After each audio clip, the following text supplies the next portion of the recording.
j'aime bien qu'on le rappelle quand même. Pour réussir un projet, il faut un conseil, et puis là, vous allez nous en parler, Jean-François, après, mais il faut un conseil syndical qui est motivé, c'est pas suffisant, et des entreprises qui sont qualifiées, sont en capacité à déployer la solution, parce que ça, c'est des vraies solutions sur lesquelles il y a la technique, il faut un savoir-faire.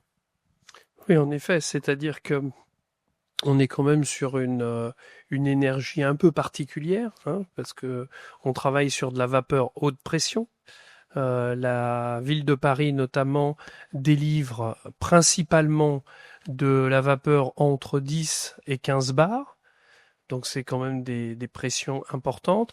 Alors, Alors, il y a certaines zones où c'est de l'eau surchauffée qui circule. 10 et 15 bars, ça c'est pour donner un ordre de grandeur. Quand on gonfle son pneu de chambre à air de vélo, on est à Bah, on 3-4 monte, bars. Hein. voilà, c'est ça. On monte difficilement à 3 bars. Ouais, ouais. Mais enfin, en tout cas, voilà, ça montre quand même. Et là, on est sur de la vapeur. Donc, il faut savoir que un jet de vapeur peut vous ciseler de l'acier, hein, très facilement par une haute Ah oui. pression.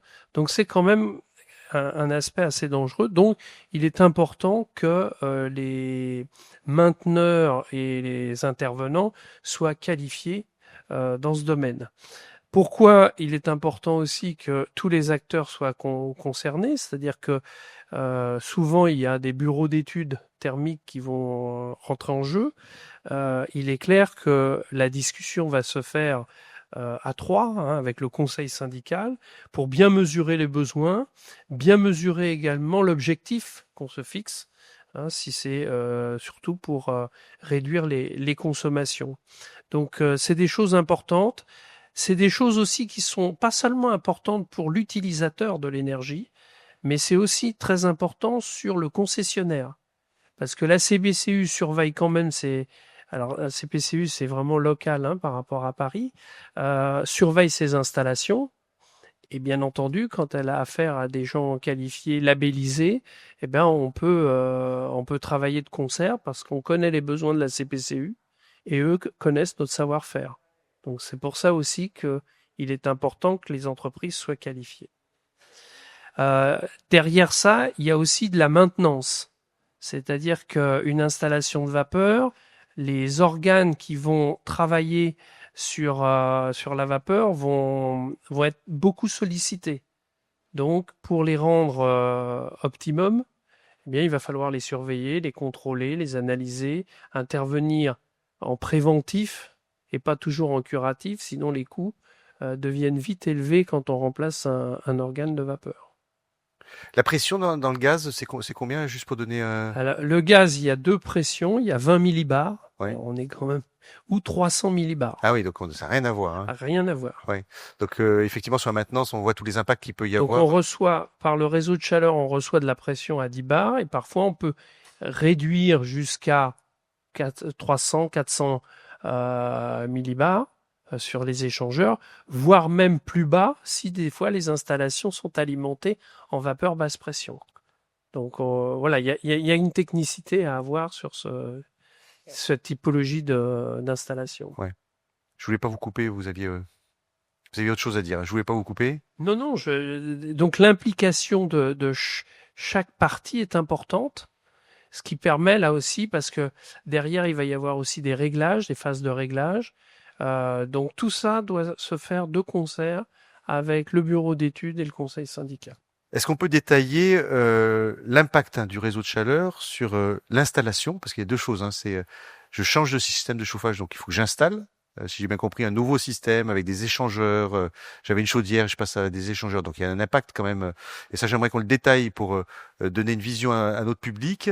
Et puis ensuite, pour la maintenance, avec pour objectif aussi d'atteindre une faible consommation. Oui, alors en fait, l'énergie, voilà, là on a l'exemple justement de la copropriété de Jean-François. Donc on a deux échangeurs, hein, qui vont nous permettre de recevoir comme énergie principale la vapeur de la ville de Paris. Cet échangeur va nous permettre à ce moment-là de récupérer l'énergie de la vapeur pour réchauffer et de l'eau chaude sanitaire et du chauffage. Donc ça, c'est notre énergie, en fait, ce que nous délivre la ville de Paris. Bien évidemment, sur une installation classique, l'énergie, ça sera principalement du gaz ou du fioul. Et là, on fait une combustion pour produire de la chaleur pour la chaufferette. Donc là, c'est un système un petit peu différent.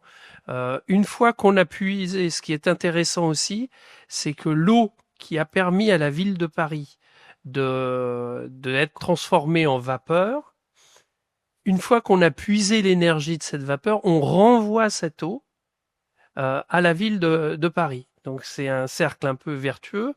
Pourquoi le renvoie-t-on? Parce qu'en fait, cette eau est traitée de façon très spéciale. Donc il est important de minimiser les coûts de traitement de l'eau. C'est pour ça qu'il y a un circuit fermé entre la ville de Paris, la sous-station et le retour de l'eau qui s'est refroidie, puisque Ouais. la vapeur s'est refroidie puisqu'on a puisé de la calorie. Et ensuite, elle est renvoyée dans le réseau de la ville de Paris. Oui, elle repart finalement C'est ça. vers un système de production. Elle arrive en vapeur, elle repart en eau. Elle repart en eau. Et donc on a l'échangeur. Et ensuite derrière est-ce que les canalisations, il faut changer toutes les canalisations, Alors, non. le système dans ses appartements. Quand on refait à partir de l'échangeur, le réseau de production d'eau chaude ou de chauffage va être rénové parce que quand on rénove tout l'ensemble de la chaufferie, mais en tout cas, le principe reste le même qu'on ait une chaufferie au gaz, au fioul ou en CPCU. La distribution, elle reste la même. Ouais. C'est-à-dire qu'on ne change pas les tuyauteries qui alimentent les radiateurs. On change pas les radiateurs, Voilà, tout est pareil. Et la température de l'eau qui va circuler, c'est la même. La température de l'eau va bien évidemment va moduler en fonction de la température extérieure. L'eau de chauffage, je parle. Alors, et d'un point de vue entretien, quels sont les impacts qu'il y a? Est-ce qu'il y a un changement par rapport à une chaudière classique? Il y a deux aspects qui disparaissent.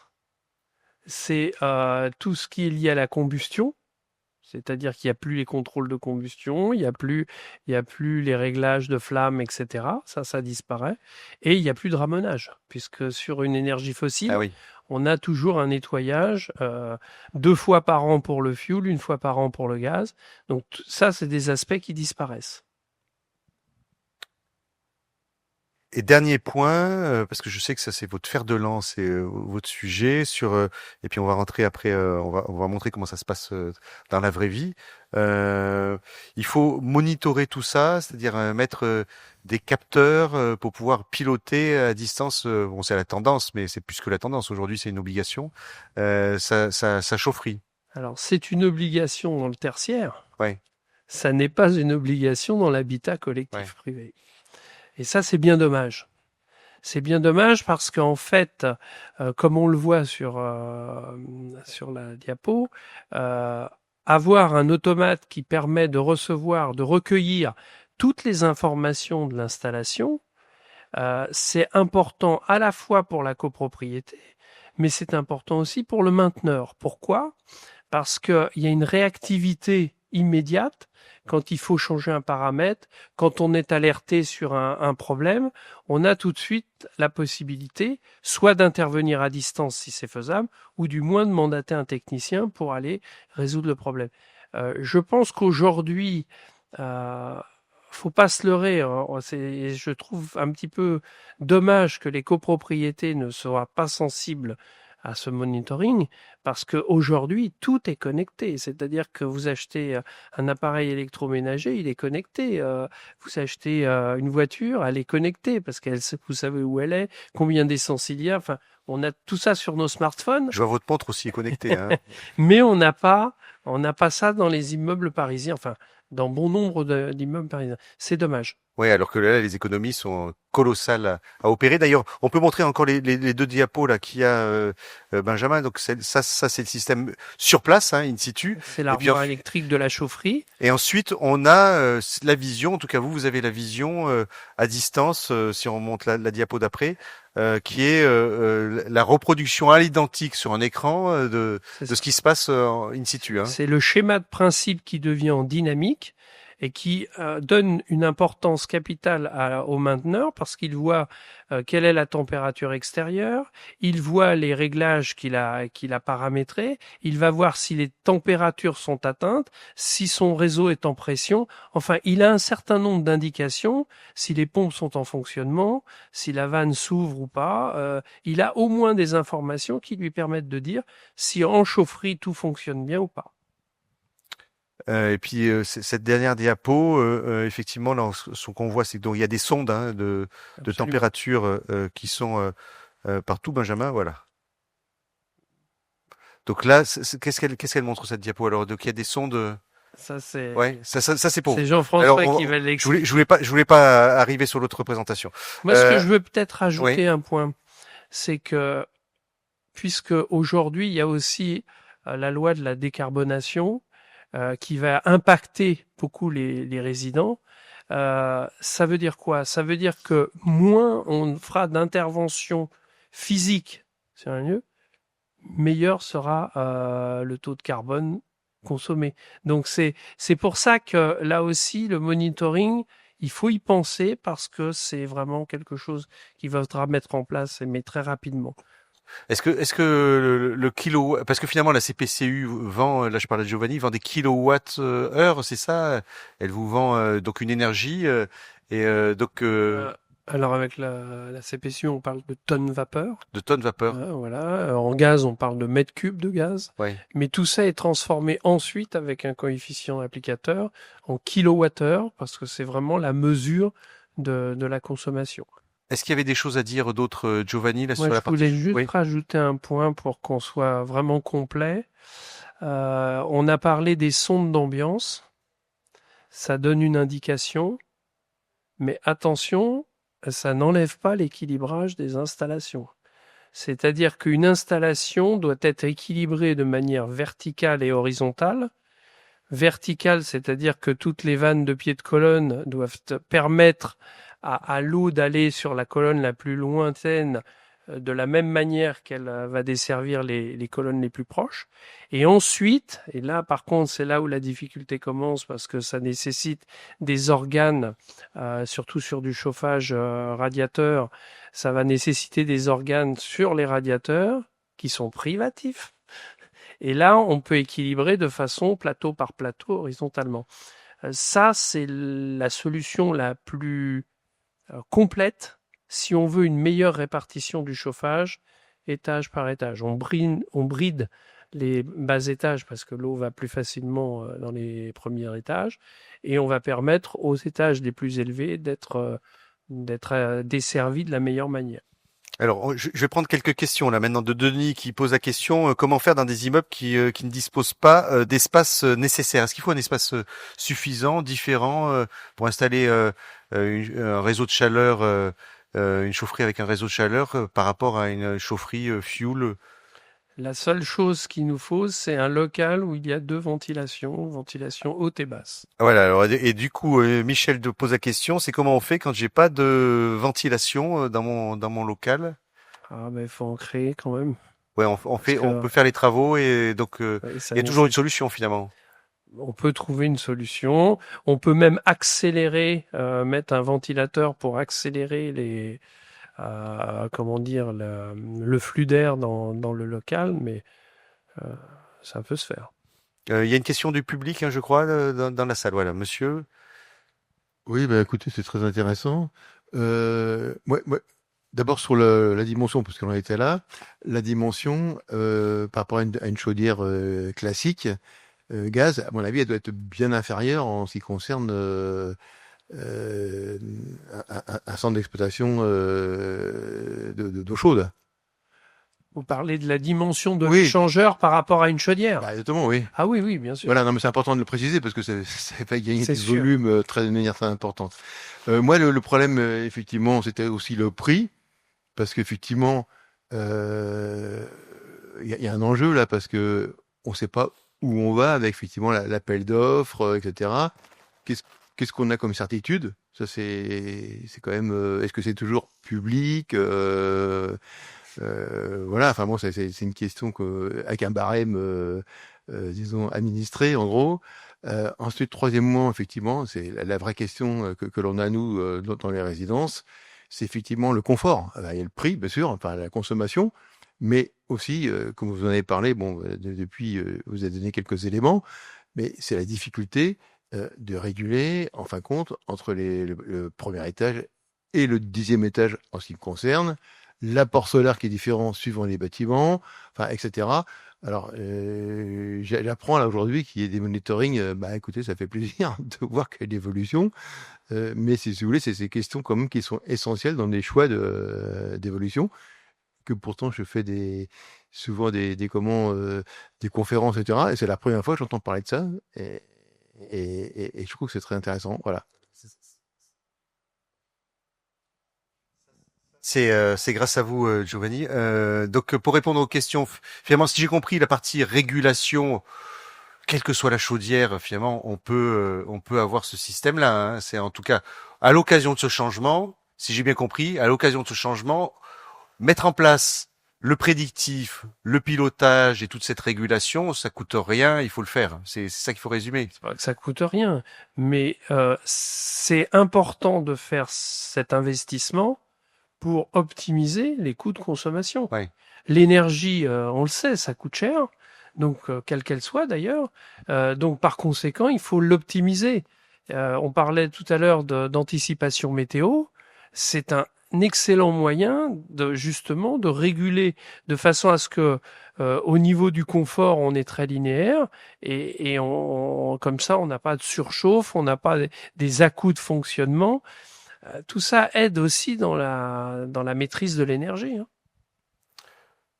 Si on regarde le coût d'une installation en réseau de chaleur par rapport au coût d'une installation, je suis au fioul, je passe en réseau de chaleur, je suis au fioul, je me transforme en chaudière gaz.